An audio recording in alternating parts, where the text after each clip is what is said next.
kwenye hatua walau ya makundi au hatua ya robo finali. Nafasi zinavyokuwa zinaenda nafasi zinabadilika. Unaweza kukutana na timu nyingine ikakupa wewe nafasi moja. Kama timu ambayo unapata nafasi nyingi unashindwa kuzitumia, unaenda kupoteza ule umaridadi na kwenda kuwin mechi. Kwa hiyo nafasi ambazo zinatumika kwenye mechi hizo za kimataifa, inatakiwa kila nafasi ambayo unaipata ndio uweze kuitumia. Tuzungumzie kikosi chako cha Simba. Kesho wanashuka dimbani dhidi ya Gaborone FC. Wana ushindi mwembamba bao 1-0 na wanakuwa nyumbani bila mashabiki. Utakuwa ni mchezo aina gani kwa upande wako, na unadhani wabadilishe nini hasa ambacho walikikosa kupata walau magoli mawili na zaidi? Kwanza mchezo utakuwa ni mgumu sana. Kwanza ukiangalia namna ambavyo tumecheza, mimi kwa upande wangu kama shabiki, mchezo tulishinda, lakini mimi kwa upande wangu hatukucheza vizuri. Unajua unaweza ukashinda lakini unaangalia performance ya kiwanjani. Unaangalia Gaborone United ni timu ambayo kila muda ilikuwa inaweza kutusogelea golini kwetu. Tulishinda lakini ilikuwa ni mchezo wa pressure sana. Kila muda tunaangalia mpinzani wetu kwamba ni anaweza kuja.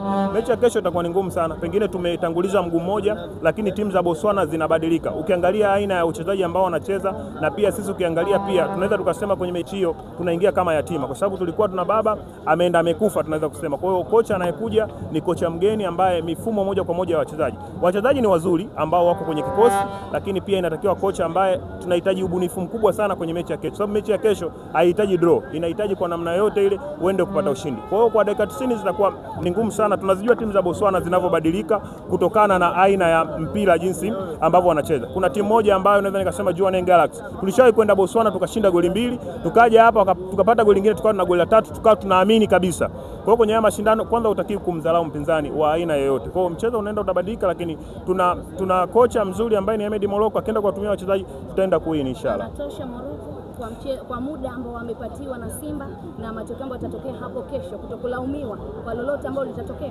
Busara tumeumbwa nazo wachache, watu wengi wameumbiwa lawama. Kwa namna yote mashabiki hawakosagi lawama, hata ufanye vizuri kwa namna gani, lawama huwa hazikosekani. Lakini kitu pekee ambacho tunahitaji ni ushindi. Na pia tumetoka kuondokewa na kocha. Kwa hiyo itakuwa ni mechi ngumu sana kwa benchi la ufundi moja kwa moja ambayo tumempa mechi moja, na pia kwa sababu Oktoba kuanzia tarehe 1 mpaka tarehe 30 tutakuwa hatuna mechi nyingi sana za kimashindano. Kama tutapata kocha mpya mapema, nadhani anaweza akatukisuka kikosi kwa muda huo tukavuka, lakini inakuwa ni wakati mgumu sana. Uliangalia Simba dhidi ya Fountain Gate FC, watu wengi walisifia sana performance.